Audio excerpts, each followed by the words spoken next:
Hi everyone, అందరు ఎలా ఉన్నారు? బాగున్నారా? రీసెంట్గా కాస్ట్ ఐరన్ ప్యాన్ తీసుకున్నాను ఫ్రెండ్స్. నేను దీన్ని యూస్ చేయడం ఎలాగా అనేసి అంతా యూట్యూబ్లో సెర్చ్ చేస్తే దీనికి సీజనింగ్ చేయడం ఇదంతా కూడా ప్రాసెస్ అయితే ఉంది. ఫస్ట్ వాటర్లో సోక్ చేసి తర్వాత మంచిగా ఒకటికి 2 సార్లు క్లీన్ చేసి తర్వాత ఆయిల్తో సీజనింగ్ చేసి ఇదంతా ఉంది. సేమ్ అదే ప్రాసెస్లో కంప్లీట్ చేసిన తర్వాత నేను ఫస్ట్ టైం ఇది చేస్తున్నాను. కిచెన్లో అన్నీ కూడా కుక్వేర్ అంతా కూడా చేంజ్ చేసేద్దాం అనుకుంటున్నాను. ఇది అల్యూమినియం, నాన్ స్టిక్ ఇవన్నీ తీసేసి మెల్లగా స్టీల్కి ట్రై ఉంది కదా, ఆ టైప్లో తీసుకోవాలనేసి అనుకుంటున్నాను.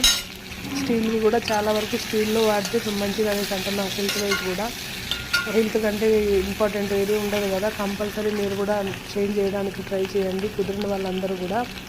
ఫస్ట్ టైం చేసినా కూడా చాలా బాగా వచ్చింది. బ్రింజాల్ ఫ్రై చేశాను ఫస్ట్ టైము, టేస్ట్ కూడా ఎన్హాన్స్ అయింది. Thank you for watching. Please share and subscribe to my channel.